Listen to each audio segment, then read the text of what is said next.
அஸ்ஸலாமு அலைக்கும். Hello everyone, எல்லாரும் எப்படி இருக்கீங்க? நல்லா இருக்கிறீங்களா? அல்ஹம்துலில்லாஹ். மீண்டும் ஒரு நல்ல பதிவில் உங்கள் அனைவரையும் சந்திப்பதில் மிக்க மகிழ்ச்சி. இன்றைய பதிவு எதற்கானது அப்படின்னா, என்னை பொறுத்தவரைக்கும் இது ரொம்ப ரொம்ப முக்கியமான பதிவு தான். தயவு செஞ்சு இந்த பதிவை வந்து கொஞ்சம் ஸ்கிப் பண்ணாமல் கேளுங்க. முக்கியமாக நீங்கள் ஒரு பேரண்ட்டாக இருக்கீங்க அப்படிங்கும் போது, உங்களுக்கு குழந்தைங்க இருக்காங்க, நீங்கள் ஒரு பேரண்ட்டாக அப்பா அம்மாவாக இருக்கீங்க அப்படிங்கும்போது தயவு செஞ்சு இந்த பதிவை கொஞ்சம் முழுசாக கேளுங்க. இன்றைக்கி நான் எதை பற்றி பேச போகிறேன் அப்படின்னா, இந்த ஸ்மார்ட் ஃபோன்ஸ் இருக்குல்ல, ஸ்மார்ட் ஃபோன்ஸ். இப்போது ஸ்மார்ட் ஃபோன் இல்லாத ஆளையே இப்போ பார்க்க முடியாது. எங்கே போனாலும் எல்லாரும் முன்னாடிலாம் யாராவது ஒருத்தரோட பேசிக்கிட்டு ஒரு கம்பெனிக்கு ஒரு ஆளை கூப்பிட்டுட்டு போவாங்க, துணையாக போவாங்க, 4-5 பேராக போவாங்க, இல்லைன்னா அட்லீஸ்ட் 2 பேராக போவாங்க, இல்லை தனியாக போவாங்க. இப்போது தனியாக யாரும் போகிறாங்க அப்படின்னு சொல்லவே முடியாத அளவுக்கு அவங்களோட ஒரு பெரிய துணையாக இன்றைக்கி அந்த ஸ்மார்ட் ஃபோன் இருக்குது. யாரோட கையுமே இன்றைக்கி வந்து ஃப்ரீயாக இல்லை, இன்க்ளூடிங் மீ. கையில் எப்போதுமே அந்த ஸ்மார்ட் ஃபோன் இருந்துட்டு தான் இருக்குது. வெளியே போனால் அது இல்லாமல் நம்ம போகிறதே கிடையாது. ஏன் அப்படின்னா, எல்லாருக்கும் ஒரு பயம் அதிகமாகிடுச்சு அப்படின்னு சொல்லலாம். எனி டைம் ஏதாவது மெசேஜ் வரும், இம்பார்ட்டண்ட்டான மெசேஜ் வரும், நம்மளை எப்படி தொடர்பு கொள்ளுவாங்க, எப்போதுமே ஏதோ ஒரு செய்தியை நம்ம எதிர்பார்த்துக்கிட்டே இருக்கோம். அதான். ஸோ அப்போ நம்மளை எப்படி கம்யூனிகேட் பண்ணுவாங்க, எனி டைம் யார்கிட்டேருந்து வேணாலும் ஃபோன் வரலாம், அதை நம்ம அட்டன் பண்ணணும் அப்படிங்கிறதுக்காண்டியே ஃபோனை நம்ம எடுத்துகிட்டே போகிறோம், மொபைலில் எப்போதும் வச்சுக்கிறோம். அதை தவிர்த்து ஒரு கொஞ்ச நேரம் ஏதாவது அட்லீஸ்ட் ஒரு பஸ் ஸ்டாப்பில் வெயிட் பண்ணிட்டு இருந்தால் கூட என்ன பண்ணுறது கிடையாது. முன்னாடியெல்லாம் எப்படி இருந்தது அப்படின்னா, திரும்பி அக்கம் பக்கம் பார்ப்போம், முகம் தெரியாத நபர்கிட்ட கூட பேசுவோம், சலாம் சொல்லுவோம், ஏதாவது 2 வார்த்தை பேசுவோம், பஸ்ஸு லேட் ஆகிடுச்சின்னா அதை பற்றி பேசுவோம். இப்போ அதெல்லாம் கூட கிடையாது. ஒரு கொஞ்ச நேரம் அட்லீஸ்ட் ஒரு பஸ் ஸ்டாப்பில் நின்றால் கூட, ஒரு பஸ் வர டைம் ஆகிடுச்சு அப்படின்னா உடனே நம்ம கையில் எடுத்து அந்த ஸ்மார்ட் ஃபோனை எடுத்து அப்படியே வரிசலாக அப்படியே பார்த்துட்டே போயிட்டுருக்கோம். எல்லாரும் தான். இதில் நான் மட்டும் விதிவிலக்கு அப்படின்லாம் சொல்லலை, எல்லாருக்கும் இது பழக்கம் ஆயிடுச்சு. ஸோ இப்போது என்ன சொல்லலாம், இந்த மாதிரியே ஸ்மார்ட் ஃபோன்ஸ் அது வந்து ரொம்ப கெடுதல் அப்படின்னு சொல்லலாமா அப்படின்னா, நல்லதும் இருக்குது, கெட்டதும் இருக்குது. நல்லது எப்படி அப்படின்னா, நிறைய நல்ல விஷயங்கள். அந்த காலத்தில் ரொம்ப வருஷத்துக்கு முன்னாடிலாம் டெலிஃபோன் கம்யூனிகேஷன் இருந்துச்சு. ஸோ லேண்ட்லைன் கனெக்ஷன்ஸ், அதில் ஃபோன் பேசிக்கிறது. இந்த வெளிநாட்டில் இருக்கிறவங்க அப்படின்லாம், வெளியூரில் இருக்கிறவங்கள்ட்ட எல்லாம் ஒரு ஃபோன் தொடர்பு. அதை கண்டுபிடிக்கிறதுக்கு முன்னாடி இன்னும் கஷ்டம், எதுவுமே தொடர்பு இருக்காது. வெளிநாடு இந்த மாதிரிலாம் போயிட்டா லெட்டரில் தான். ஸோ இப்போ அந்த ஃபோன் அப்படின்னு வரும்போது நம்ம ஃபோனில் தொடர்பு கொண்டுட்டு இருந்தாங்க. அனுப்பி வச்ச உறவினர்கள் எல்லாம் எப்படா ஃபோன் வரும் அந்த மாதிரி காத்துட்ருக்கிறது, ஃபோன் போட்டு பேசுறது அப்படின்னு. அதுக்கப்புறமா இந்த செல்ஃபோன்ஸ் வந்துச்சு, இந்த செல்லுலார் ஃபோன்ஸு அது வந்தது.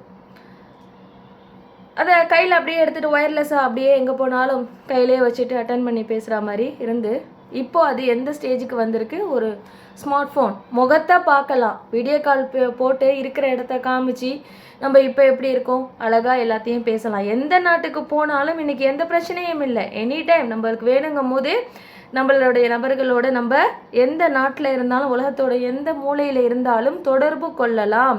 அவங்கள கண்ணால் பார்க்கலாம், எப்படி இருக்காங்க என்னடி. இது எவ்வளோ பெரிய ஒரு நல்ல விஷயம். நம்ம மனுஷங்களை வெளிநாடுக்கு தூரத்துக்கு அனுப்பி வச்சுட்டு அந்த மனசில் ஒரு கவலையோடு ஒரு பார்க்கணுங்கிற ஒரு ஆசையோடு இருக்கும்போது இன்றைக்கி அதெல்லாம் ஈஸி ஆகிடுச்சு இல்லையா. இதெல்லாம் மனுஷனுக்கு வந்து ஒவ்வொரு சுச்சுவேஷனை ஃபேஸ் பண்ணும்போது, ஸோ இதை விட நம்மளுக்கு பெட்டராக வேணுங்கிறதுனால யோசித்து இந்த சிரமங்கள் எல்லாம் போகணுங்கிறதுனால கண்டுபிடிக்கப்பட்ட கண்டுபிடிப்புகள் ரொம்ப நல்ல விஷயம். அப்புறம் இன்றைக்கி இப்போ இந்த யூடியூப்பை எடுத்துக்கலாம், எவ்வளோ விஷயங்கள் தெரிஞ்சுக்கிறோம், எவ்வளோ விஷயங்களை ஷேர் பண்ணுறோம். அப்போது பல விஷயங்களை யோசிக்கும் போது இந்த ஸ்மார்ட் ஃபோன்ஸ் வந்து ரொம்ப ரொம்ப ரொம்ப நம்மளுக்கு ரொம்ப ஹெல்ப்ஃபுல்லாக இருக்குது. ஆனால் அது எப்போ ஒரு ப்ராப்ளமேட்டிக்காக ஆகுது அப்படின்னு யோசித்து பார்த்தா, அதுக்கு ஒரு லிமிட் செட் பண்ணாமல் போகும்போது, ஒரு எல்லை கடந்த உபயோகம் அப்படின்னு போகும்போது அப்போ தான் அது நம்மளை பெரிய விதத்தில் பாதிக்குது. ஸோ அப்போ நல்ல விஷயமும் இருக்குது, கெட்ட விஷயமும் இருக்குது. பேசணுன்னா நிறைய பேசிகிட்டே போகலாம். இப்போ குறிப்பாக குழந்தைங்களை மட்டும் வச்சு இப்போ நம்ம பேசலாம். இந்த இன்ஃபேண்ட் இருக்காங்க இல்லையா, அந்த வந்து ரொம்ப சின்ன குழந்தை இருக்காங்களா, 1 வயசுக்கு கம்மியாக உள்ளவங்க, இல்லை 1 வயசுக்கு மேலே ஒரு 2 வயசு அந்த மாதிரி இருக்கக்கூடிய அந்த குழந்தைகள் இன்றைக்கி என்ன ஆகுது அப்படின்னா, அந்த குழந்தைங்க கிட்ட கூட உட்கார வச்சுட்டு பிள்ளைய உட்கார வச்சுட்டு பக்கத்தில் வந்து ஸ்மார்ட் ஃபோனில் ஏதாவது குழந்தைங்களுக்கு நல்லா வாட்ச் பண்ணுற மாதிரி ஏதாவது ஒரு ரைம்ஸு இல்லைன்னா கார்ட்டூன்ஸ் வீடியோவை வச்சு விட்டுட்டு பேரண்ட்ஸ் வந்து வேலை பார்க்குறது. ரீசன் என்ன சொல்கிறாங்க அப்படின்னாக்கா, நிறைய பேரோட அந்த காலத்தில் இருந்தோம். ஒருத்தர் இல்லை ஒருத்தர் மாற்றி கையில் பிள்ளைய வச்சுப்போம், அதனால கஷ்டம் தெரியாது. இன்றைக்கி லைஃப் அப்படியா இருக்குது. இன்றைக்கி எல்லோரும் தனித்தனியாக இருக்கிறோம். ஸோ எங்களுக்கு கொஞ்சம் ரெஸ்ட் வேணும், பார்த்துக்க முடியல, ரொம்ப சிரமமாக இருக்குங்கும்போது கொஞ்சம் நேரம் அந்த குழந்தைய கன்வின்ஸ் பண்ண, அதை கொஞ்சம் என்டர்டெயின் பண்ண, அந்த ஃபோன் யூஸ் ஆகுது, அதை கொஞ்சம் நேரம் கொடுத்துட்டு நான் என் வீட்டு வேலையை பார்க்குறேன் அப்படிங்கிறாங்க. சரி, ஓகே, உண்மைதான். ஆனால் என்ன ஆகுது அப்படின்னா, ரொம்ப சின்ன குழந்தைக்கு கிட்ட அந்த மொபைல் ஃபோனை கொடுக்கும்போது, ஸ்மார்ட் ஃபோனை கொடுக்கும்போது அவங்களுக்கு வந்து அதில் பெரிய அளவில் பாதிப்புகள் வரலாம். நிறைய பாதிப்புகள் இருக்குது. ஸோ ஒரு சிலதை மட்டும் நான் சொல்கிறேன். ரொம்ப சின்ன குழந்தைங்கள்ட்ட ஃபோன் கொடுக்கும்போது என்ன ஆகுது அப்படின்னா, ஃபஸ்ட்டு அவங்க பார்க்குறாங்க இல்லையா, அவங்க நல்லா பார்க்குறாங்க. அதுலேருந்து வரக்கூடிய வெளிச்சம் வந்து சாதாரணமாக நம்ம மற்ற இடங்களை பார்க்கும்போது அந்த ஃபோன்லேருந்து வரக்கூடிய அந்த வெளிச்சம் வந்து அவங்கள அப்படியே கவர்ந்து இழுக்குது பளிச்சுண்டு. ஸோ அதில் கலர் கலராக எல்லாமே இமேஜஸ் வந்து போகும்போது அது என்ன ஆகுது, நல்லா கவனித்து ஒரு ஆர்வத்தோடு சிரிச்சுட்டு அந்த குழந்தை பார்க்கும். அப்போது அது பிடிச்சி போயிடும் இல்லையா, அது பிடிச்சி போயிடும். இன்னொன்று கவனிச்சிங்கன்னா, இந்த சின்ன குழந்தைங்களை ஃபஸ்ட்டு எதை பார்க்க நோட் பண்ணணுண்டா, வீட்டில் குழந்தைங்க இருந்தால் ட்ரை பண்ணி பாருங்கள். நம்ம கையில் ஸ்மார்ட் ஃபோன்ஸை வச்சுட்டு இருக்கும் போது நம்ம யூஸ் பண்ணுறோம் இல்லையா, யூஸ் பண்ணும்போது அந்த ஃபஸ்ட்டு அந்த வெளிச்சத்தை பார்க்குறதுக்கு முன்னாடி நம்ம எப்படி அதை தள்ளுறோம், அந்த ஸ்வைப் பண்ணுறோம் இல்லையா, அந்த மூமெண்ட்டை தான் அந்த குழந்தை ஃபஸ்ட்டு கவனிக்கும். ஸோ அதுதான், அது நல்லா பாருங்கள், வந்து சின்ன விரலை வச்சுட்டு ஃபஸ்ட்டு அதில் கொண்டு போயிட்டு நம்ம அந்த மாற்றி வரிசையில் இவங்களோட கண்டென்ட் தான் நல்லா இருக்குது, இதை தான் பார்க்கணும் அப்படியெல்லாம் அதுக்கு தெரியாது, எதை வேணாலும் பார்க்கும். ஸோ என்ன பண்ணோம் அப்படின்னாக்கா, ஃபஸ்ட்டு அந்த சின்ன விரலை வச்சு அப்படியே மூவ் பண்ணிக்கிட்டே போகும். ஃபஸ்ட்டு அது நோட் பண்ணுறது அதுதான். அதுக்கப்புறம் அது வெளிச்சத்தை பார்க்குது, பிடிச்சி போயிடுது. இதுக்கு அப்புறம் நீங்கள் அந்த குழந்தைகிட்ட எந்த டாய்ஸ் கொடுத்தாலும் பார்த்தீங்க அப்படின்னு சொன்னால் எல்லாத்தோட பெஸ்ட்டாக அதுக்கு அந்த ஸ்மார்ட் ஃபோன் தான் தெரியும். எந்த ஒரு மூமெண்ட்டும் இல்லாத ஒரு டாய் வந்து அதுக்கு பெருசாக தெரியாது. ஈவன் பல மாதிரி ரொட்டேஷன் ஆகிற அந்த காரு, சவுண்டு கொடுக்குற பொம்மைங்க, இந்த மாதிரி பேட்டரி போட்டால் கூட நல்லா கவனித்து பாருங்கள், இதை கையில் பார்த்த பிள்ளைங்க அதில் அந்த அளவுக்கு ஆர்வம் காட்டாது. ஸோ என்ன பண்ணலாம் அப்படின்னா, இந்த ஃபோனே இருக்காமல் இருக்கும்போது அப்போவும் சிரமம் தான், இப்போவும் சிரமம் தான். அப்போ எப்படி வளர்த்தாங்க குழந்தைங்கள, இந்த பொம்மைகள், இந்த கிளுகிழுப்பு, ஸோ இந்த மாதிரிலாம் காட்டி, நான் ரொம்ப சின்ன குழந்தைய சொல்கிறேன், 1 வயசுக்கு கம்மியாக உள்ளது, இல்லை 1 வயசு 1.5 வயசு அந்த மாதிரி இருக்கக்கூடிய குழந்தைங்களுக்கு சொல்கிறேன். அதை கொஞ்சம் காட்டுவோம், பலூன்ஸு, அதுக்கப்புறம் அது நிறைய அந்த பல்லு வளரும் போது எதெல்லாம் வாய்க்குள்ளே கொண்டு போகும் குழந்தை. சில நேரங்களில் பார்க்கும்போது ரொம்ப சின்ன பிள்ளைய தலகாணி சப்போர்ட் பண்ணி சில பேர் கொடுத்துட்டு உட்கார வச்சுட்டு ஃபோனை ஆன் பண்ணிட்டு போகிறாங்க. அது அப்படியே உத்து பார்க்குது, அப்புறம் எடுத்து வாய்க்குள்ளே வைக்குது, அந்த எச்சல்லாம் வடியுது. இது பல விதத்தில் ஆபத்து இல்லையா? அது ஒரு எலக்ட்ரானிக் டிவைஸ். நான் பார்த்து எனக்கு ரொம்ப கஷ்டமாக போயிடுச்சு ரீசெண்ட் டேஸில். இவ்வளோ சின்ன குழந்தை எல்லா பிள்ளையும் வச்சுருக்கு, எல்லா பிள்ளையும் இந்த ஸ்மார்ட் ஃபோனில் தான் நேரத்தை செலவிடுது. இப்போ ரொம்ப சின்ன பிள்ளைங்க கிட்ட கையில் அந்த ஸ்மார்ட் ஃபோன்ஸ் போகிறது தான் ரொம்ப கவலையாக இருக்குது. அப்போது அதுக்கப்புறம் ஆரம்பத்தில் எல்லாம் வந்து இந்த கிளுகிழுப்பை, இந்த டாய்ஸுங்க, இந்த பொம்மைங்க அப்படியெல்லாம் கொடுத்துட்டு இருந்தது எல்லாம் இப்போது அதுக்கெல்லாம் வந்து ஒரு மவுஸ் இல்லாமல் போயிடுச்சு, மதிப்பே கிடையாது அதுக்கெல்லாம், அந்த மாதிரி போயிடுச்சு. குழந்தைங்கள்லாம் அதை வச்சு விளையாட மாட்டேங்குது. ஸோ இந்த ஸ்மார்ட் ஃபோன்ஸை கண்ணில் காட்டாமல் இல்லையா, அதை கண்ணில் காட்டாமல் இந்த மாதிரி டாய்ஸை தயவு செஞ்சு குழந்தைங்களுக்கு பழக்கப்படுத்துங்க. அப்புறம் நம்ம அந்த குழந்தையோடு இருக்கக்கூடிய நேரம் இந்த மொபைல் ஃபோனால் குறைஞ்சி போகுது தெரியுமா. இந்த ஸ்மார்ட் ஃபோனால் குழந்தைங்கள்ட்ட நிறைய பேசுவோம், நிறைய அந்த சின்ன குழந்தை கையில் இருக்கும்போது அம்மாலாம் சொல்லவே வேண்டாம், என்னமோ நல்லா பேச தெரிஞ்சவங்கள்ட்ட பேசுகிற மாதிரி அதுகிட்ட கேள்வி கேட்டு நாமளே பதில் சொல்லி அவ்வளோ பேசிகிட்டு இருப்போம். இப்போ எல்லாம் குறைஞ்சி போயிடுச்சுன்னு நினைக்கிறேன், அப்படி தான் தெரியுது எனக்கு. இப்போ அந்த கண்ணால் பார்க்குது இல்லையா, அந்த விரல் தான் அதிகம் வேலை செய்யுது அந்த குழந்தைக்கு, அப்படியே மாற்றி பார்க்குது, கண்ணால் பார்க்குது, சிரிக்குது. ஸோ அதோட பேசுகிறது தன்மை வந்து ரொம்ப நாள் எடுக்க வாய்ப்புகள் இருக்குது. நான் சொல்லலை, எக்ஸ்பர்ட்ஸு சொல்கிறாங்க. பிள்ளைங்களுக்கு அந்த பேச்சு சீக்கிரம் வர்றது கூட தடைப்படலாம். கம்முன்னு இருக்குது, வாயை மூடிக்கிட்டே யார்கிட்டையும் பேசாமல் அம்மா இப்போ நம்மலாம் பேசணும், குழந்தைய தூக்கினா நம்ம ஏதாவது பேசுவோம், அது பேச்சு வராத பிள்ளை ஏதாவது வாயை போட்டு உழப்போம், அம்மாண்டாவது சொல்லும். ஸோ இப்போ இந்த ஸ்மார்ட் ஃபோன் அப்படின்னா அதை பார்க்குறதுல தான். ஸோ குழந்தைங்களோட நம்ம நிறைய பேச பேச பேச சீக்கிரமே அவங்க சின்ன குழந்தைங்க பேசுவாங்க. இதனால் பேச்சு வரக்கூடிய காலம் தள்ளி போகுது. டவுட்டாக இருந்தால் ஏதாவது ஒரு டாக்டர்கிட்ட கன்சல்ட் பண்ணி நீங்கள் இதோட விளைவுகள் என்ன கேட்கலாம். அதிகப்படியான நேரம் பிள்ளைங்கக்கிட்ட ஃபோன் கொடுக்க வேண்டாம். இந்த சின்னதுலேயே அந்த பழக்கத்தை கொண்டு வந்தோம்னா பெருசாக அப்புறம் பெரிய விளைவுகளை நம்ம சந்திக்க நேரிடும், பெரிய கஷ்டமாகும். பிள்ளைங்க அதுலேயே மூழ்கி போயிடுவாங்க. இந்த சோசியல் இன்ட்ராக்ஷன் அப்படின்னு சொல்கிறோம் இல்லையா, ஒருத்தருக்கு ஒருத்தர் பேசி பழகக்கூடிய அந்த தன்மையே இந்த குழந்தைங்க கிட்ட இப்போ குறைஞ்சி போச்சு. நிறைய பிள்ளைங்க கிட்ட யார் நல்லா பேசுகிறாங்கண்டா, நிறைய விளையாடுறாங்க, வெளியில் போய் பிள்ளைங்க நிறையா இருக்காங்க, ஒரு குரூப்பாக வெளியில் விளையாடுறாங்க, அவங்களுக்குள்ளார நிறைய பேசிக்கிறாங்க. அப்படி இருக்கக்கூடிய பிள்ளைங்கள் தான் நிறைய கலந்து பேசக்கூடிய தன்மையோடு வராங்க. ஸோ அன்ஃபார்ச்சுனேட்லி சில பிள்ளைங்களுக்கு இந்த வாய்ப்புகள் இல்லாமல் போகிறதுனால அவங்களோட நேரம் முழுக்க ஸ்கூல் போயிட்டு வர்றதுக்கப்புறம், பெரிய பிள்ளைங்க ஸ்கூல் போயிட்டு வந்ததுக்கப்புறம் பெரும்பாலான நேரம் அந்த ஃபோன்லேயே கழிஞ்சிருது. அந்த நேரத்தில் நம்ம போயிட்டு எதையாவது ஒன்று பேசணும் அப்படின்னு சொன்னால் அவங்க எரிச்சல் அடைவாங்க. ட்ரை பண்ணி பாருங்கள். வீட்டில் ஒன்று வேணாம், ஸ்கூல் விட்டு வந்து அவங்க ட்ரெஸ் சேஞ்ச் பண்ணி ஃப்ரெஷ்அப் ஆகிட்டு வந்து உட்காந்துட்டு அவங்க தேடுறது முதல்ல ஸ்மார்ட் ஃபோனு தான். அந்த நேரத்தில் வந்துட்டு நம்ம போயிட்டு பையனோ பொண்ணோ போயிட்டு இருந்தோமா, காஃபி குடிக்கிறியா, டீ குடிக்கிறியா, தம்பி என்ன வேணும், என்ன சாப்பிட்றீங்க, டிஃபன் சாப்பிட்ற, அப்படியே கேட்டு பாருங்களேன். அந்த பதில் சீக்கிரம் வராது, லேட்டாக வரும். நம்ம 1க்கு 4 தடவை கேட்டால் அது கொஞ்சம் எரிச்சலோடு அந்த பிள்ளைங்கள்ட்டேருந்து அந்த பதில் வரும். நல்லா கவனித்து பாருங்கள். ஸோ எப்படி எடுத்துக்கலாம்டா, அடிக்ட் ஆகிட்டு வராங்க. அடிக்ட் ஆகிட்டாங்கன்னு சொல்லலை, கொஞ்சம் கொஞ்சம் கொஞ்சமாக அந்த அடிக்ட் ஆகிட்டு வராங்க பிள்ளைங்க. பெரியவங்களும் தான், பெரியவங்கள் தான். இன்றைக்கி பேசுகிறதுக்கான வாய்ப்புகளும் இல்லாமல் போயிடுச்சு. கொஞ்சம் நெஞ்சம் பேச்சுக்களும் குடும்பத்தில் 4 பேர் இருந்தால் அந்த 4 பேருக்குள்ளார பேசக்கூடியது குறைஞ்சி போச்சு தெரியுமா.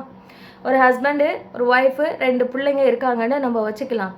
அந்த 4 பேரை கலந்து பேசுகிறது, 4 இடத்துக்கு ஹாப்பியாக போய் ஸ்பெண்ட் பண்ணுறதுங்கிறதெல்லாம் இன்றைக்கு குறைஞ்சி போச்சா இல்லையா? ரொம்ப குறைஞ்சி போச்சு பேசுகிறது. எல்லார் கையிலையும் ஸ்மார்ட் ஃபோன்ஸு. அந்த ஸ்மார்ட் ஃபோன்ஸில் வந்து பெரியவங்களானா குரூப், வாட்ஸ்அப் குரூப், நிறைய குரூப், ஆளுக்காள் சும்மா ஏதாவது ஒன்று போடணுங்கிறதுக்காகவே ஏதாவது ஒரு மெசேஜ் அனுப்பிக்கிட்டே இருக்கிறது. இதை ஒன்று ஒன்றா பார்த்துட்டு அதுக்கு ஒரு ரிப்ளை, அதுக்கு ஒரு கமெண்ட்டு, இதுலையே நாள் முடிஞ்சு போயிடும். இதில் எங்கே இருந்து வீட்டில் இருக்கிறவங்கள்ட்ட பேசுகிறது? இப்போ பேச்சே ஒருத்தருக்கு ஒருத்தர் சந்தோஷமாக பேசி சிரிக்கிறது அப்படிங்கிறது இல்லைங்க, ரொம்ப குறைஞ்சி போச்சு. எல்லாருமே அவங்களுக்கு பிடிச்ச கண்டென்ட்டை மொபைலில் பார்த்துட்டு என்னமோ மிஷின் மாதிரி லைஃப் ஓடிட்டு இருக்கிறது அப்படிங்கிறது தான் யதார்த்தம்.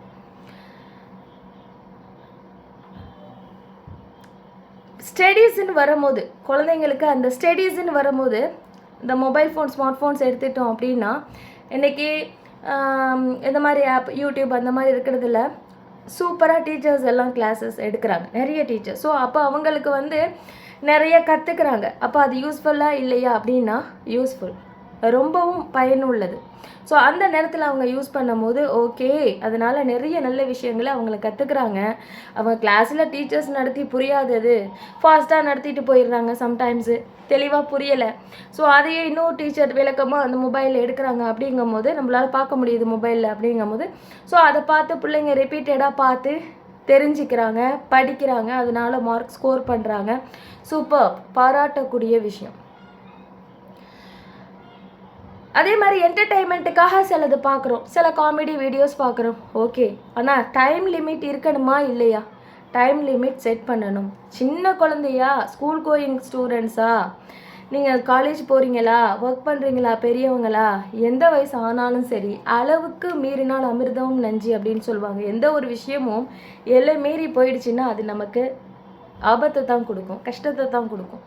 ஸோ லிமிட் செட் பண்ணுங்கள், டைம் லிமிட் செட் பண்ணுங்கள், அது ரொம்ப ரொம்ப முக்கியம். அது மாதிரி நம்ம வாட்ச் பண்ணக்கூடிய கண்டென்ட் பிள்ளைங்க, பேரண்ட்ஸ் வந்து கொஞ்சம் பார்க்கணும், கவனமாக எந்நேரமும் இருக்கணும், அவங்க என்ன ஆக்டிவிட்டீஸ் பண்ணுறாங்க அப்படிங்கிறது. ஸோ இது எல்லார் பேரண்ட்ஸ்க்கும் காமனாக தெரிஞ்சது தான். இப்போது ஒரு இன்சிடெண்ட் நான் ஷேர் பண்ணுறேன். இந்த வீடியோ நான் போடுறதுக்கு ரொம்ப நாளாக யோசிச்சுட்டு இருந்து இன்றைக்கி தான் எனக்கு டைம் கிடச்சிது. இப்போ நான் சொல்ல போகிற இன்சிடெண்ட்ஸ் வந்து சில மாதங்களுக்கு முன்னாடி நடந்தது. ஒரு சிஸ்டர் வந்து ஷேர் பண்ணிக்கிட்டாங்க. அவங்க தங்கி இருக்கக்கூடிய அப்பார்ட்மெண்ட்டில் ஒரு நாள் பயங்கர சவுண்டு, அதாவது டோரை வேகமாக அடிக்கிற சவுண்டு கேட்டது. அட் த சேம் டைம் வந்து ஒரு லேடி கத்துறாங்க, கதவு தர கதவு தர கதவு தர. ஸோ அப்போ அக்கம் பக்கத்தில் இருக்கிறவங்க ஏதோ ஒன்று எமர்ஜென்சி அப்படின்னு எல்லாம் வெளில வரதானே செய்வாங்க. வெளியில் வந்து என்ன ஏது அப்படின்னு கேட்கும் போது அங்கே நடந்தது என்ன அப்படின்னு நான் உங்களுக்கு கிளியராக சொல்கிறேன். அந்த வீட்டில் ஒரு குழந்தை இருக்கா, ஒரு பொண்ணு இருக்கா. அவள் ஸ்கூல் போகிறாள். அவள் வந்து 10th or 9th சம்திங் படிக்கிறாள். பெரிய கிளாஸ் படிக்கிற பொண்ணு. ஸோ அப்பா வந்து ஒர்க்கிங், கூட அம்மாவும் ஒர்க்கிங், பாட்டி இருக்காங்க, ஒரு சர்வெண்ட் இருக்காங்க. அந்த பொண்ணு இந்த மாதிரி ஒரு சூழ்நிலை. அப்பா ஒர்க்கிங், அம்மா ஒர்க்கிங், 2 பேருமே வேலைக்கு போயிடுவாங்க. அந்த குழந்தை வந்து, அந்த பொண்ணு வந்து சின்ன பொண்ணு தானே, ஸ்கூல் படிச்சுட்டு இருக்குன்னா, அது பாட்டியோட பராமரிப்பில் அந்த வீட்டில் இருக்குது. காலையில் கிளம்பி போயிட்டு அப்பா அம்மாவும் சம்டைம்ஸ் ஈவினிங் வருவாங்க, சம்டைம்ஸ் லேட் நைட் கூட வருவாங்களாமா. அப்போ ஃபுல் அண்ட் ஃபுல் பார்த்துக்கிறது எல்லாமே வந்து அந்த பாட்டி தான், ஹெல்ப்புக்கு ஒரு சர்வெண்ட். அவள் ஹாப்பியாக தான் இருந்திருக்கா, நல்லா தான் இருந்திருக்கா. ஸ்கூல் போகிறது வர்றது. என்ன அப்படின்னா, அதிகமாக அவள் அப்பா அம்மாட்ட பேசினது இல்லையா, அதிகமாக அவங்க டைம் ஸ்பெண்ட் பண்ணி பொண்ணை வெளியே கூட்டிகிட்டு போனதும் இல்லை, அதிகமாக அவள்கிட்ட பேசினதும் இல்லை. என்ன சொல்லப்போனால் முழுமையாக அவளை பற்றின விஷயங்கள் அவங்களுக்கு தெரியாத அளவுக்கு ஒரு மாதிரி ஒரு மிஷின் மாதிரி லைஃப் போயிட்டு இருந்திருக்கு. ஒரு நாள் அவங்க ஒர்க் ஃப்ரம் ஹோமா இல்லை லீவ் போட்டாங்களா என்னன்னு தெரில. ஒரு நாள் வந்துட்டு அன்றைக்கி ஏதோ ஸ்பெஷலாக அவங்க சமைச்சிருக்காங்க அம்மா. இந்த பொண்ணை வந்துட்டு சாப்பிட்றதுக்கு கூப்பிட்டு வந்திருக்காங்க. அவள்கிட்டேருந்து எந்த பதிலும் இல்லை. 2வது தடவை கூப்பிட்ருக்காங்க, 3வது தடவை கூப்பிட்ருக்காங்க, எதுவுமே பதில் இல்லை. அவள் என்ன பண்ணியிருக்கா, வேகமாக வீட்டுக்கு வந்து கதவை திறந்து, என்ன நீ இவ்வளோ நேரம் நான் கூப்பிட்டுட்டு இருக்கேன், உனக்கு என்ன, எப்போ பார்த்தாலும் 24 மணி நேரமாக என்ன மொபைல் ஃபோன், அந்த கையில் வைக்கிற ஃபோனை புட்டிங்க அப்படியே எரிஞ்சிருக்காங்க. அது உடஞ்சி போயிருக்கு. அவள் காதில் ஏற்பாடு போட்டுட்டு இருந்திருக்கா, அவர் காது கேட்கல சரியா. ஸோ அவங்க கோவத்தை அந்த காமிச்சிருக்காங்க, கூப்பிட திரும்பி பார்க்கலன்ட்டு. அது பார்த்துட்டு இருந்திருக்க அந்த பொண்ணு ஏதோ கேம்ஸ் விளையாண்டுச்சா இல்லை எனிதிங் பார்த்துட்டு இருந்துச்சு. எப்போ பார்த்தாலும் 24 மணி நேரமாக என்ன உனக்கு ஃபோனுண்டு அதை தூக்கி பிடிச்சி வீசி எரிஞ்சிருந்திருக்காங்க. அது செவத்தில் பட்டு அப்படியே அதை அந்த செகண்ட் அந்த ஷாக் ஆகிருக்க அந்த பொண்ணு என்ன பண்ணியிருக்கு, அவள் என்ன பண்ணியிருக்கா, அந்த சேர் எடுத்து வேகமாக செவத்தில் வந்து அந்த குழந்தை அடிச்சிருக்கா. அதோட மரத்தால் உட்டால் ஆன சேரு டைனிங் டேபிளோடது, அது உடஞ்சி கீழே விழுந்திருக்கு. அந்த கால்கள் உடஞ்சி தூக்கி போட்டுட்டு, என்ன தெரியும் உனக்கு, சும்மா நான் எப்போ பார்த்தாலும் பார்க்குறேன்னு கத்திட்டு இருக்கேன், நீ நான் என் கூட இருக்க, நீ பாட்டே கிளம்பி போயிடுற காலையில் வேலைண்டு, நீ நான் அப்பாவும் பாட்டியோட தானே நான் இருக்கேன். நான் ஸ்கூல் போயிட்டு வருவேன், வந்து கொஞ்சம் நேரம் பார்ப்பேன், அப்புறம் படிப்பேன், என் வேலையில் நான் கரெக்டாக இருக்கேன், உனக்கு தெரியுமா, அது எப்படி நீ வந்து என்னை சொல்லலாம்னு சொல்லிட்டு அவங்க அம்மாவை பிடிச்சி வெளியில் தள்ளிட்டு கதவை அந்த குழந்தை வந்து லாக் பண்ணிடுச்சு. இவங்க பயந்துட்டாங்க, ரொம்ப பயந்து கதவை பயங்கரமாக தட்டுறாங்க. பாட்டி வெளியில் டிவி பார்த்துட்டு இருந்திருக்காங்க. அப்பா இல்லை போல இருக்கு வீட்டில். அந்த சர்வெண்ட்டு கிச்சனில் இருந்திருக்காங்க. இவங்களும் சேர்ந்து கதவை தட்டிகிட்டே இருந்திருக்காங்க. அதுதான் வெளியில் எல்லா சவுண்டும் கேட்டு எல்லாரும் வந்தது. அதுக்கப்புறம் அவள் கதவை திறந்துட்டான். அந்த குழந்தை அழுதுட்டு இருந்ததை பார்க்கும்போது அவங்க சொல்கிறாங்க, அது பாவமாக இருந்துச்சு, அதை பார்க்குறதுக்கு அவ்வளோ பாவமாக இருந்துச்சு. இந்த சுச்சுவேஷனில் அந்த பிள்ளை மேலே தப்பு சொல்கிறதா, அந்த பேரண்ட் மேலே தப்பு சொல்கிறதா, யாரை தப்பு சொல்கிறது? கவனமே இல்லாமல் பிள்ளைங்க அப்படியே உள்ளார பூந்துட்டு ஃபோனில் இருக்குது அப்படின்னு சொன்னால் யார் மேலே தப்பு சொல்கிறது? பேரண்ட் மேலே தப்பு இருக்குது அப்படின்னா நான் கொஞ்சம் பேரண்ட் மேலேயும் கவனிக்காமல் அப்படியே பிள்ளைங்களை விட்டுட்டு என்னைக்காவது ஒரு நாள் கோவப்பட்டு கத்துறதுங்கிறது அது யாருக்குமே தப்பு தான். தினமும் கவனிங்க, தினமும் ஒரு லிமிட் செட் பண்ணுங்க. ஒரு கவன சிதறல் இல்லாத அளவுக்கு பிள்ளைங்க போகிற மாதிரி ஒரு ஸ்மூத்தான ஒரு அணுகுமுறையை கொண்டு வாங்க. முதல்ல அவங்க செஞ்ச தப்பு வந்த வேகத்துக்கு பிடிச்சி ஃபோனை எறிகிறது. இவ்வளோ நாள் அதுதான் அந்த குழந்தையோடு இருந்திருக்கு. அதுதான் மனுஷங்க பேசலை இவ்வளோ நாள், அதுதான் அந்த குழந்தையோட பேசிகிட்டு இருந்திருக்கு. நீங்கள் டைம் ஸ்பெண்ட் பண்ணணும். இன்றைக்கி பிள்ளைங்களோட சுற்றி அதுகளோட இருந்து கூடவே போயிட்டு ஒன்றையும் கவனிச்சிட்டு இருக்கிற பேரண்ட்ஸும் இருக்கும். வேலைன்னு ஓடிட்டு அவங்களுக்கு நாங்கள் பெரிய இன்டர்நேஷ்னல் ஸ்கூலில் சேர்த்துருக்கேன், பெரிய அளவில் நான் என் குழந்தைக்கு எல்லாம் செய்கிறேன் அப்படின்னா ஓகே, ரொம்ப நல்ல விஷயம். அது அந்த குழந்தையும் தெரிஞ்சுக்கும். பெரிய அளவில் நம்மளை எவ்வளோ பிள்ளைங்க கஷ்டப்பட்டு சின்ன ஸ்கூலில் படிக்குது, சில வசதிகள் இல்லாமல் இருக்கும்போது நமக்கு எல்லா வசதியும் உள்ள இடத்துல பெரிய அளவில் சேர்த்துருக்காங்க, நம்மளை நல்லா படிக்க வைக்கிறாங்க, செலவு பண்ணுவாங்க, புரிஞ்சுக்குவாங்க. பிள்ளைங்க புரிஞ்சுக்கிற பிள்ளையும் இருக்குது, புரிஞ்சிக்காத பிள்ளைங்களும் இருக்காங்க. எது ரொம்ப தேவை அப்படின்னா முதல்ல கேரிங். செலவு பண்ணி பெருசாக படிக்க வைக்கிறது வேணான்னு நான் சொல்லலை. அவங்களுக்கு வழங்கப்பட்ட பரக்கத், அப்புறம் அந்த மனசில் உள்ள எண்ணம், செய்யணுங்கிற எண்ணத்தை கொண்டு நம்ம பிள்ளைங்களுக்கு செய்வோம். ரெண்டாவது எல்லாத்தோட முக்கியம் அப்படின்னா அந்த கேரிங் இருக்கணும் இல்லையா? நாம் பிள்ளைங்களை கேர் பண்ணலை அப்படின்னா அவங்க நம்மளை கேர் பண்ண மாட்டாங்க. அன்ஃபார்ச்சுனேட்லி சில நேரம் பார்த்து பிள்ளைங்களை நம்ம கேர் பண்ணால் கூட டக்குன்னு பிள்ளைங்க நம்மளை சில நேரம் கேர் பண்ணாமல் ஒரு எரிஞ்சு விழுந்துட்டு போகிறதும் நடக்க தான் செய்யுது. ஏன்னா அந்த வளர் பருவத்தில் ஒன்றுமே தெரியாது, இந்த 2 கட்டம் வயசு அப்படிங்கும் போது ஒன்றுமே செய்யாது. ஆனால் அதை கரெக்ட் பண்ணி கொண்டு வரக்கூடிய அந்த பொறுப்பு அப்பா அம்மா கிட்ட இருக்குதா இல்லையா? அந்த பொண்ணு கேட்ட கொஸ்டின் வந்து, நான் என்ன பண்ணுறேன்னு உனக்கு தெரியுமா? தினமும் நான் எத்தனை மணிக்கு ஸ்கூல் விட்டு வருவேன்னு உனக்கு தெரியுமா? பாட்டி தானே வீட்டில் இருக்காங்க, அவங்கள டிவி பார்த்துட்டு இருப்பாங்க, அவங்களால முடிஞ்சதை செய்வாங்க. டைமுக்கு வந்து கிச்சனில் வச்சுருக்க அக்கா நீங்கள் வச்சுருக்கியே, அவங்க வந்து எனக்கு டைமுக்கு ஹார்லிக்ஸ் கொடுப்பாங்க, சாப்பாடு கொடுப்பாங்க. நான் தூங்கினதுக்கு அப்புறம் தானே நீ வீட்டுக்கு வருவேன் அப்பாவோட சேர்ந்து. நீனா என் கூட இருக்க, நான் படிக்கலையா? இந்த படிப்பை பற்றிலாம் கொஸ்டின்ஸ் கேட்டிருக்காங்க போல இருக்குது. படிப்பை பார்த்தாலும் ஃபோன் பார்க்குற, படிக்கிறியா இல்லையா, அதை பற்றிலாம் கான்வர்சேஷன் நடந்திருக்கலாம். அதனால் அதுக்கு வந்த ரிப்ளை தான், என்ன தெரியும் உனக்கு, கேள்வி மேலே கேள்வி. கொஞ்சம் பாருங்கள், பிள்ளைங்க ஒரு ஸ்டேஜில் இருக்கும் போது எந்த அளவுக்கு நம்ம கேரிங்காக இருக்கிறோங்கிறது, எந்த அளவுக்கு அவங்கள கவனிக்கிறோம், அவங்க என்ன பண்ணுறாங்க. விட்டுட்டு பிடிக்கிறதுங்கிறது முட்டாள்தனம். ஒவ்வொரு ஸ்டேஜ்லேயும் அவங்கள நம்ம வாட்ச் பண்ணணும். அப்போது எங்கள் சூழ்நிலை ஒர்க் பண்ணி தான் ஆகணும். நாங்கள் 2 பேரும் அதுக்கு குழந்தைக்கு எல்லா வசதியும் நாங்கள் செஞ்சு கொடுத்துருக்கோம் அப்படிங்கும்போது ஓகே, அக்செப்ட் பண்ணிக்கலாம். ஓகே, அப்போது அந்த வீக்கெண்டு கிடைக்கும் இல்லையா, அந்த வீக்கெண்டில் கொஞ்சம் அதிகமாக பேசுகிறது, பிள்ளைங்களோட வெளியில் போகிறது, கலந்து பேசுகிறது, அந்த இடத்துல ஒரு சாஃப்டாக ஸ்டடீஸை பற்றி கேட்குறது, பிள்ளைங்க என்ன விரும்பலைங்கிறது புரிஞ்சுக்கிறது, இதெல்லாம் ஒரு ஸ்மூத்தான ஒரு கான்வர்சேஷன் பேரண்ட்டுக்கும் பிள்ளைக்கும் நடுவில் வேணும் இல்லையா? இன்றைக்கி பிள்ளைங்களுக்கு எந்த அளவுக்கு பேசணும் பழகணும் அப்படிங்கிறது கூட எல்லா குழந்தைங்களையும் சொல்லலை, அதிகப்படியாக குழந்தைங்களுக்கு தெரியாமல் போகுது. உறவினர்களோடு எப்படி பேசணும் பழகணும், ஏண்டா அவங்களுக்கு பேச்செல்லாம் குறைஞ்சி போச்சு, கம்யூனிகேட் பண்ணிக்கிறதுங்கிறது குறைஞ்சி போச்சு. கண்ணு தான் நிறைய பார்க்குது. இதனால் வரக்கூடிய பாதிப்பு கண்களுக்கு அதிகமாக இருக்குது. அதிகமான ஒரு பவர் வந்துடுது கண்ணுக்கு. ஸோ அப்புறம் கூப்பிட்டாலுமே வந்து ஒரு எரிச்சலை காட்டக்கூடிய ஒரு பிஹேவியர் குழந்தைங்க கிட்டே இருக்குது. அவங்க ஸ்மார்ட் ஃபோன் வச்சுருக்காங்கன்னு வச்சுக்கோங்களேன், அவங்க ஒர்க் பண்ணுறாங்க, ஒரு டைம் ரொம்ப ஜாஸ்தி, நாள் முழுக்க ஒரு படிப்பை பற்றி கூட கேர் பண்ணாமல் அவங்க டெஸ்ட் வருது, எக்ஸாம் வருது, இல்லை பப்ளிக் எக்ஸாம் வருது, அவங்க ஸ்கோர் பண்ணணும், பாஸ் ஆகணும், நெக்ஸ்ட் லெவலுக்கு போகணும், இது அவங்களோட ஃப்யூச்சர், அவங்களுக்கு அந்த இம்பார்ட்டன்ஸ் தெரியலை, அலட்சியமாக இருக்காங்க. ஆஸ் அ பேரண்ட்டாக நம்ம அதை கேர் எடுத்துக்கிட்டு, எல்லோரும் கேராக தான் இருப்போம், இருந்தாலும் சில நேரம் நம்மளே அறியாமல் நம்ம மறந்து விட்டுடுவோம். ஸோ அப்போது அவங்களுக்கு அந்த இம்பார்ட்டன்ஸ் தெரியாமல் டைமை வேஸ்ட் பண்ணுறாங்க. அதை வந்து அவங்களோட லைஃப்பை கெடுக்கிற மாதிரி ஆகுது. அப்படிங்கும் போது எடுத்ததோடய அந்த பயங்கரமாக தூக்கி பிடுங்கிறது, அடித்து உடைக்கிறது அப்படிங்கிறது பிள்ளைங்கக்கிட்ட செய்யக்கூடாது. அது பல நேரங்களில் தப்பாக தான் முடியும். ரொம்ப பார்க்கணுங்க, 2 கட்டம் வயசில் இருக்கக்கூடிய அந்த பசங்க, அந்த சின்ன வயசுங்க, ஏன் பெரிய பசங்க காலேஜ் படிக்கிறவங்களே இருக்கட்டும், ஒரு மெச்சூரிட்டி இல்லாமல் தான் இருப்பாங்க. ஆனால் அவங்கள பொறுத்த வரைக்கும் எங்களுக்கு எல்லாம் தெரியும், ஓகேவா? அவங்களோட மைண்ட் செட் எங்களுக்கு எல்லாம் தெரியும். ஆனால் அவங்களுக்கு ஒரு 2 கெட்டானா தான் இருப்பாங்க.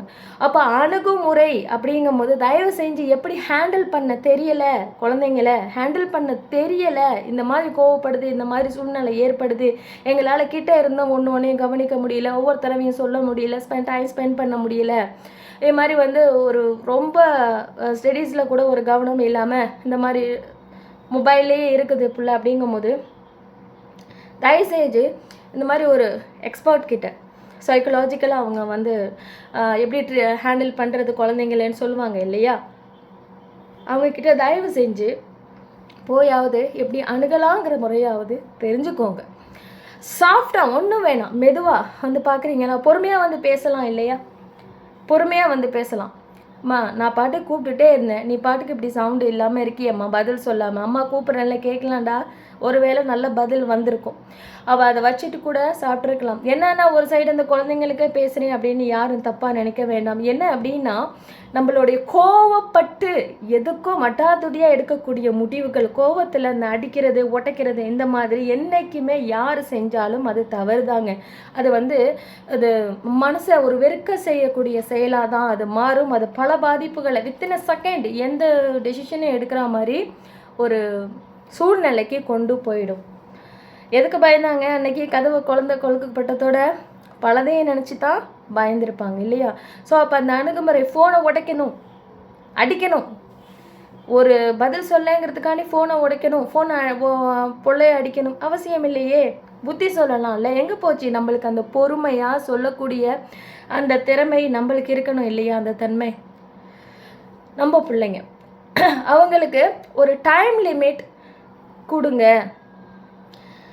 இன்றைக்கி அதிகப்படியாக மொபைல் எடுக்கிறதுக்கு இன்னும் ரீசன் சொல்லட்டா? ஸ்மார்ட் ஃபோன்லேயே டைம் எடுக்கிறதுக்கு ஒன்று கேம்ஸு ஃபாஸ்ட்டாக எல்லாத்தையும் அவங்க விளையாடி ஃபாஸ்ட்டாக ஜெயிக்கும் போது அந்த ஜெயிக்கணுங்கிற ஆர்வம் மேலும் அதுக்குள்ளாரியே ரொம்ப இப்போ இருக்கக்கூடிய ஆப்பெல்லாம் உள்ளே போய் பார்த்தா ரொம்ப நம்மளுக்கே ஒரு இன்ட்ரெஸ்ட்டாக வரா மாதிரி மேலும் நம்மளே விளையாட வச்சிடும். அந்த மாதிரி தான் போயிட்டுருக்கு.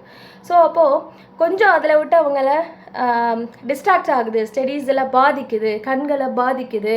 அப்புறம் அவங்க யாரோட்டையும் பேச மாட்டேங்கிறாங்க, பழக மாட்டேங்கிறாங்க, இந்த ஃபோன்லேயே மூழ்கி கிடக்கிறாங்க. இந்த மாதிரி பல விதமாக பாதிப்புகள் ஏற்படும் போது டக்குன்னு வயண்டாக வைக்க மாட்டாங்க.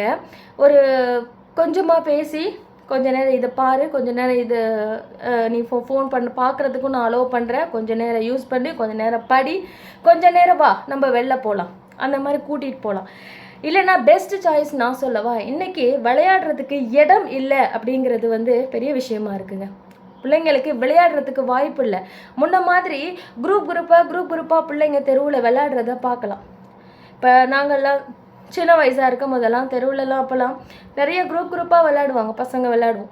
ஸோ அந்த மாதிரிலாம் இல்லாமல் இங்கே ஒரு சில பகுதிகளில் தான் அதுக்கான வாய்ப்புகள் இருக்குது. சில பிள்ளைங்களுக்கு தான் அது மிகப்பெரிய ஒரு வரப்பிரசாதமாக அமையுது. சில பிள்ளைங்களுக்கு வீட்லேயே முடங்கி கிடைக்கிற மாதிரி ஆயிடுச்சு.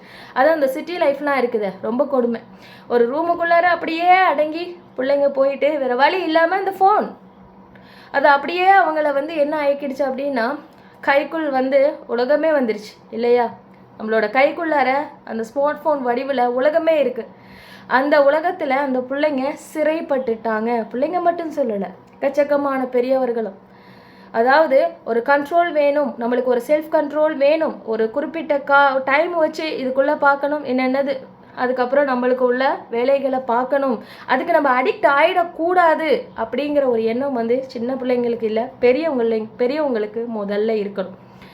ஏன்னா நம்மளை பார்ப்போம், பெரியவங்களே சோஃபாவில் ஒருத்தர் ஃபோனை வச்சுட்டு உட்காந்துருப்போம், இன்னொருத்தர் கிச்சனில் சாப்பாடு சமைக்கும் போதே அந்த கொஞ்ச நேரம் அது வேகிற நேரத்தில் ஃபோனு, ஒர்க் பண்ணுற நேரத்தில் இடையில பிரேக் கிடைக்கும் போது ஃபோனு, வாட்ஸ்அப்பில் யார் என்ன அனுப்பியிருக்கா, மெசேஜில் யார் என்ன அனுப்பியிருக்கா, இதில் என்ன அதில் என்ன ரிப்ளை பண்ணுறது. அப்புறம் பிள்ளைங்களை மட்டும் எப்போ பார்த்தாலும் ஃபோனில் இருக்கிறேன்டா, என்ன செய்கிறோமோ அதுதான் இங்கேயும் நடக்கும். ஸோ அப்போ ஒரு எல்லை மீறி டைம் போகுறதுனால ஸ்டடீஸ் பாதிக்குது, பிஹேவியர் இஷ்யூஸ் வருது. அப்படிங்கும் போது பொறுமையாக சொல்லுங்கள், பொறுமையாக பிடுங்கக்கூடாது. பிடுங்கிறது எரியிறது அப்படின்னா என்ன நீங்கள் செஞ்சீங்களோ அதே தான் அங்கே கிடச்சது. பிடுங்கி எரிஞ்சது நீங்கள் மொபைலில், அது உடஞ்சது. ஸோ அது குழந்தைக்கு கண்டிப்பாக அது மனசை பெரிய அளவில் பாதிச்சிருக்கும். மறுபடியும் அவங்க என்ன பண்ணாங்க நம்மளுக்கு தெரியாது, வேறு ஒரு ஃபோன் வாங்கி கொடுத்தாங்களா, சமாதானப்படுத்தினாங்களா, ஃபர்தராக என்ன நடந்தது, யாரோ ஒரு ஃபேமிலி நம்மளுக்கு தெரியாது, தெரிஞ்ச விஷயம் வச்சு தான். ஸோ அங்கே ஃபோன் உடஞ்சது, உடச்சது, சேர் உடச்சது, அந்த இடத்துல மனசு உடஞ்சது அப்படின்ட்டு நான் சொல்லுவேன். எல்லாருக்குமே ரொம்ப வேதனையாக. அப்போ இந்த மாதிரி ஒரு சுச்சுவேஷனுக்கு ஏன் கொண்டு வரணும்? கேரிங் இருக்கணும். இந்த வளர்ப்பருவத்தில் இருக்கிறாங்க இல்லையா, சின்னதுலேருந்து வளர்ப்பருவத்தில் பிள்ளைங்க இருக்கும் போது ஒவ்வொரு ஸ்டெப்லேயும் நம்மளோட கேரிங் கண்டிப்பாக இருக்கணும். முதல்ல நாம் நம்மளை கரெக்ட் பண்ணியிருக்கணும். நம்ம எதை அவங்களுக்கு வேணாங்கிறோமோ அதை நாம் செய்யக்கூடாது. டைம் லிமிட் இன்றைக்கி அது இல்லாமல் விளையாடுறதுக்காக தான் சொன்னேன், வாய்ப்புகள் இல்லை. பிள்ளைங்க குரூப்பாக வெளியில் விளையாடுறது இல்லை. என்னோட எக்ஸ்பீரியன்ஸ்லேயே சொல்கிறேன், என் பசங்க பேட்டை தூக்கிட்டு கிரிக்கெட் விளாடணும் இல்லை ஃபுட்பால் எடுத்துகிட்டு ஃபுட்பால் விளையாடணுன்னு போனால் வெளியில் போனால் கிரவுண்ட் இருந்தது. அப்புறம் வந்து அது வந்து சீனியர் சிட்டிசனுக்காக அங்கே விளையாடக்கூடாது, அவங்க வாக்கிங் போகிறதுக்கு அப்படின்றதுனால குழந்தைங்கள அங்கே அனுப்பலை, விளையாட முடியாது. ஸோ அதுக்கப்புறம் ரோட்டில் விளையாடிட்டு இருந்தாங்க. அதுக்கப்புறம் பார்த்தா ஃபுல்லாக கார், எங்கேயும் இடம் இல்லை, எல்லாம் காஸ்ட்லியான காரு, உடச்சா முடிஞ்சு நம்ம அவ்வளோதுக்கும் பே பண்ணணும், பெரிய சண்டைகள் பிரச்சனைகள் இதெல்லாம் வரும். ஸோ விளையாடுறதுக்கு இப்போ நாங்கள் இருந்த இடத்துலலாம் இடமே இல்லை. ஸோ இந்த மாதிரி எத்தனை பிள்ளைங்க, அதனால் அவங்களுக்கு வாய்ப்புகள் இல்லாமல் ஃபோனில் முடங்குறாங்க.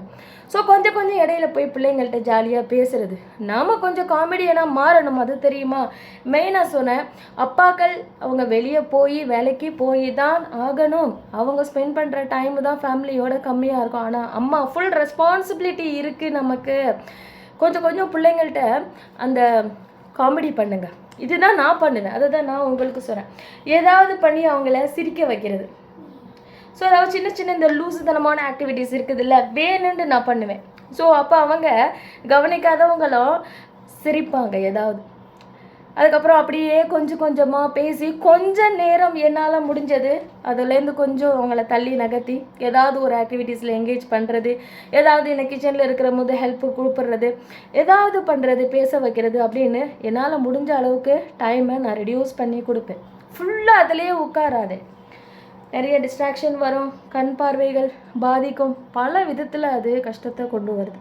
ஸோ நாம் நம்மளை மாற்றிக்கணும். நம்மளோட அணுகுமுறை எதுலேயுமே கொஞ்சம் ஆரம்பத்தில் மென்மையாகவே இருக்கட்டும். ஆரம்பம்னு இல்லை, எப்போதுமே கொஞ்சம் சாஃப்டான அணுகுமுறையாக இருக்கட்டும். நாம் சாஃப்டாக பேசுனா சாஃப்டான பதிலே கிடைக்கும். ஸோ நம்ம ரொம்ப வேகமாக நடந்துக்கிட்டால் அதே மாதிரி அதே ரிப்ளே நம்மளுக்கு வரும்.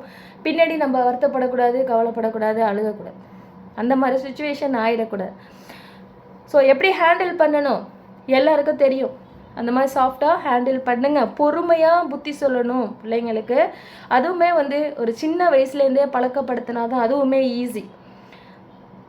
இல்லைன்னா வயசு அதிகமாகிடுச்சுன்னா, அவங்க ஒரு ஸ்டேஜாக ஆயிடுச்சுன்னா அவங்க வந்து கேட்க மாட்டாங்க. அதுதான் ஹானஸ்ட், அக்செப்ட் பண்ணிக்கணும். ட்ரூத் அதுதான். ஒரு ஸ்டேஜ் ஆயிடுச்சு அப்படின்னா ஒரு டீனேஜ் பசங்களாகிறதுக்கு முன்னாடியிலேருந்தே ஒரு கண்ட்ரோல், ஒரு பாசம் அதெல்லாம் வரா மாதிரி நம்ம கொண்டு வரணும் நம்மளால. ஆனால் மேக்ஸிமம் எஃபர்ட்டை எதுக்கே போடும் போது இதுக்கு தான் மெயினாக போடணும் இல்லையா? ஸோ அதுக்கப்புறம் ஒரு சர்டன் ஏஜ்க்கு அப்புறம் அவங்க நம்ம விட்டுட்டோம்டா, நம்ம கண்ட்ரோல் விட்டுட்டா பிடிக்க முடியாது. ஸோ அந்த பட்டம் இருக்குதுல்ல, அந்த பட்டத்தோட நூலை நம்ம கையில் வச்சு அதை பறக்க விடுற வரைக்கும் தான் அதோட கண்ட்ரோல் நம்மளுக்கு. அந்த பட்டத்தை நூலை அந்து போய் அந்த பட்டம் வந்து எங்கேயே பறந்து போச்சுன்னா எங்கேயாவது போய் மாட்டிட்டு எதுலையாவது நிற்கும். நம்ம கண்ட்ரோல் போயிடுச்சுன்னா பிடிக்க முடியாது, அது எதுலையாவது போய் எங்கேயாவது மாட்டிட்டு நிற்கும். அதுதான் அந்த லைஃப். நம்ம பிள்ளைங்களோடது பார்த்து அணுகுமுறை ரொம்ப முக்கியம். யார்கிட்டேயுமே சரி, ரொம்ப வேகமான எடுத்தத்தோட ஒரு தடாலடியான ஒரு அணுகுமுறை வந்து அது குழந்தைங்க கிட்டையா இருக்கட்டும், பெரியவங்களாகட்டும், நீங்கள் வீட்டில் என்ன எவ்வளோ பெரிய ஆளாக வேணாலும் இருந்துக்கோங்க, மற்ற மனுஷங்கள்ட்ட அப்படி ஒரு பிஹேவியரை காட்டும் பொழுது 2 விதமான ரிசல்ட் மட்டும்தான் உங்களுக்கு கிடைக்கும். ஒன்று அதே மாதிரி திருப்பி கிடைக்கும், இல்லை அப்படின்னா உங்களை பார்த்து எல்லாரும் பயப்படுற ஆளாக இருந்தாங்க அப்படின்னா வெறுத்துருவாங்க, நொந்து போயிடுவாங்க. இந்த மாதிரி ரிசல்ட் தான் கிடைக்கும். ஸோ சாஃப்டான அணுகுமுறை எப்படி, தயவு செஞ்சு கற்றுக்கோங்க. சாஃப்டாக அணுகுமுறை பண்ணுங்கள். ஆரம்பத்துலேருந்தே படிப்படியாக ஒரு லிமிட் இருக்கிற மாதிரி கொண்டு வாங்க. அதிகம் பிள்ளைங்களை வெளியில் அழைச்சிட்டு போவோமே, அதிகம் அதுக்கான வாய்ப்பு நம்ம தான் ஏற்படுத்திக்கணும். கொஞ்சம் வெளியில் அழைச்சிட்டு போவோம் அடிக்கடி. பிள்ளைங்களுக்கு வந்து இந்த விளையாடுறதுக்கான வாய்ப்பை ஏற்படுத்தி கொடுப்போம். இன்றைக்கி இடமே இல்லாமல் இருக்குது. ஸோ அங்கங்கே வந்து ஏதாவது ஒரு கோச்சிங் சென்டர், ஃபிசிக்கல் ஆக்டிவிட்டீஸ் ரொம்ப முக்கியம். இன்றைக்கி ஸ்கூல்ஸில் கூட பெரும்பாலான ஸ்கூல்ஸில் பிடி ஹவர்ஸ்க்கு பிள்ளைங்க விளையாட ஆசைப்படுறாங்க. அதை பாருங்கள், சில பிள்ளைங்க சொல்லும் போது வேதனையாக இருக்கும் எனக்கே. இன்றைக்கி பிடி ஹவர்ஸை வந்து ஆக்குப்பை பண்ணிக்கிட்டாங்க, இந்த சப்ஜெக்ட் மேம் ஆக்குப்பை பண்ணிக்கிட்டாங்க. வாரத்தில் ஒரு நாள் தானே வருது, நாங்கள் ஆசையாக இருந்தோம், அதுக்கு வந்து எடுக்கிறாங்க. தேவையில்லையா? அந்த ஒரு கிளாஸ் அந்த குழந்தைக்கு கொடுக்கலாம் இல்லையா? சில இடங்களில் சில ஸ்கூல்ஸில் இந்த மாதிரி நடக்குது. ஸோ இதெல்லாம் வந்து ரொம்ப வருத்தமாக இருக்குது. பிடி ஹவர்ஸில் பிள்ளைங்களை விளையாட விடணும். ஃபிசிக்கல் ஆக்டிவிட்டீஸ் குறைஞ்சி போய் குழந்தைங்களுக்கு உடல்லையும் பல பாதிப்புகள் வருது. உடல் பருமன் அதிகமாக ஆகிறது. அதுக்கப்புறம் அவங்களுக்கு மனசில் வந்து ஒரு ஃப்ரீயாக இல்லாமல் ஒரு ஸ்ட்ரெஸ், ஒரு மன அழுத்தம், பெரியவங்களுக்கு மட்டும் இல்லைங்க, குழந்தைங்களுக்கும் மன அழுத்தம் வரும் அந்த ஸ்ட்ரெஸ். ஸோ அந்த ஸ்ட்ரெஸ் இல்லாமல் இருக்கணும்னா அவங்க விளையாடணும், நிறைய சிரிக்கணும், நிறைய பேசணும். சின்னவங்க பெரியவங்க எல்லாருக்கும் காமன், பிள்ளைங்களுக்கு அதிகப்படியாக விளையாட்டு இருக்கணும். அதுக்கு அந்த கோச்சிங் சென்டரை தேடி தேடி எங்கன்னா ஏதாவது ஒன்றில் அந்த குழந்தைங்க அட்லீஸ்ட் 1 hour, ஒரு 1லேருந்து 1.5 மணி நேரமாவது, 1.5 hour அந்த பிள்ளைங்க கொஞ்சம் வெளியே போயிட்டு விளையாடிட்டு வரா மாதிரி ஒரு வாய்ப்பை நம்ம ஏற்படுத்தி கொடுத்தோம் அப்படின்னா அவங்களுக்கு வந்து இந்த நேரம் குறையும். இதை நம்ம வானான்னு சொன்னால் அடுத்து என்ன செய்வாங்க? இதில் அதிக நேரம் பார்க்கக்கூடாது, அது நல்லதில்லை அப்படின்ற உடைய பாதிக்கும் அப்படின்னு சொல்லிட்டு சொன்னால் அடுத்தது என்ன செய்வாங்க? கையை கட்டிட்டு அப்படியே உட்காந்துருப்பாங்களா? அதுக்கு ஒரு சாய்ஸ் கொடுக்கணும் இல்லை? அப்போது அவங்க நிறைய பேசணும், அரட்டை அடிக்கணும். இந்த ஃபோனில் சேட்டிங் வேண்டாம், நேரடியாக பேசு, நேரடியாக ஒருத்தருக்கு ஒருத்தர் பேசு, நேரடியாக விளையாடு. அந்த வாய்ப்பை நம்ம பிள்ளைங்களுக்கு நம்ம ஏற்படுத்தி கொடுக்கணும். அது எல்லாருக்கும் கிடைக்க மாட்டேங்குது. ஸோ எதோ ஆரம்பிக்கிறாங்க. வசதிகள் அதிகமாக உள்ள மனிதர் அங்கங்கே எவ்வளோதான் பிஸ்னஸ் ஆரம்பிக்கும் போது நிறைய இடத்துல மனிதர்கள் இந்த குழந்தைங்களுக்கும் சரி, வாலிப வயசில் உள்ள பிள்ளைங்களுக்கும் சரி, இந்த ஃபிசிக்கல் ஆக்டிவிட்டீஸ்க்கு நிறைய பேர் இந்த விளையாடுவதற்கென்றே ஒரு கோச்சிங் சென்டர்னு நிறைய பேர் ஆரம்பித்தா ஒவ்வொரு ஏரியாலையும் ஃபீஸ் வாங்கிக்கோங்க, ரெடியாக இருக்காங்க எல்லாரும் ஃபீஸ் கட்டி பிள்ளைங்களை சேர்க்குறதுக்கு. அப்படி ஆரம்பித்தா உண்மையிலேயே அது வந்து ரொம்ப யூஸ்ஃபுல்லாக இருக்கும் பிள்ளைங்களுக்கு. எப்படியும் ஏதாவது ஒரு விளையாட்டில் பிள்ளைங்க கண்டிப்பாக சேருவாங்க. கண்டிப்பாக விளையாட்டு பிடிக்காத பிள்ளைங்களே கிடையாது. அவங்கவுங்களுக்குன்னு கண்டிப்பாக ஏதாவது ஒரு விளையாட்டு பிடிக்கும்.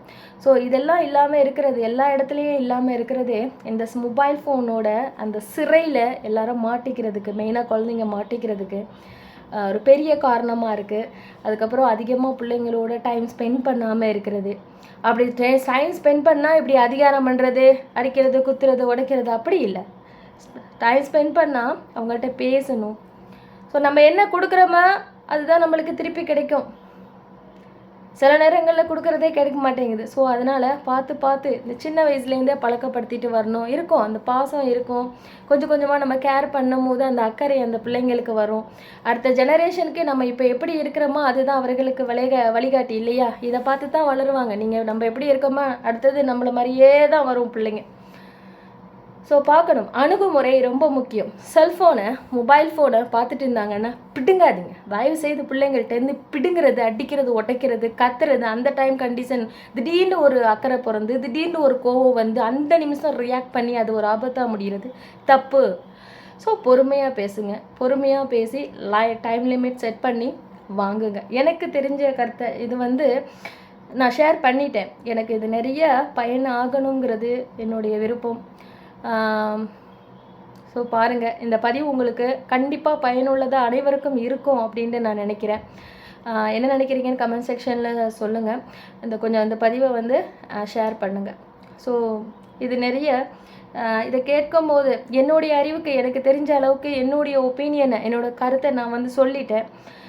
இது சரியாக தான் சொல்லியிருக்கேன் அப்படின்னு நினைக்கிறேன். ஸோ பார்த்து பிள்ளைங்க இடத்துலையும் சரி, யார் இடத்துலையும் சரி, அணுகுமுறை வந்து கொஞ்சம் சாஃப்டானதாக இருக்கட்டும். அதுவும் வளரக்கூடிய குழந்தைகள் அவங்க இடத்துல அணுகுமுறை வந்து பார்த்து செய்யுங்க. சில இடங்களில் வந்து இன்னும் வருத்தப்படக்கூடிய விஷயம் என்ன அப்படின்னா, அப்படியே பார்த்துட்டு போட்டோம், வேறு என்ன தான் இருக்குது, பார்த்துட்டே போட்டோம், நாள் முழுக்க பிள்ளைங்களை பேரண்ட்ஸே சில இடத்துல விட்டுடுறாங்க. தயவுசெய்து ஆல்டர்னேட்டிவாக ஏதாவது ஒரு சாய்ஸ் விளையாடுறதுக்கு அவனுக்கு ஏற்படுத்தி கொடுங்கள். அது ரொம்ப ரொம்ப முக்கியம் இல்லையா? ரொம்ப ரொம்ப முக்கியம். ஸோ அதுவுமே தவறு தான். அவ்வளோதான், எனக்கு தெரிஞ்ச விஷயங்களை நான் ஷேர் பண்ணிட்டேன். இதை கொஞ்சம் ஷேர் பண்ணுங்கள். இது வரைக்கும் நம்ம சேனலில் யாராவது சப்ஸ்கிரைப் பண்ணாமல் பார்த்துட்டு இருக்கீங்க அப்படின்னா தயவு செஞ்சு சப்ஸ்கிரைப் பண்ணுங்கள், லைக் பண்ணுங்கள். மறக்காமல் கமெண்ட் செக்ஷனில் என்ன நினைக்கிறீங்கிறத சொல்லுங்கள். மீண்டும் ஒரு நல்ல பதிவில் இன்ஷா அல்லாஹ் அனைவரையும் சந்திக்கலாம். அஸ்ஸலாமு அலைக்கும் வரஹ்மத்துல்லாஹி வபரகாத்துஹு.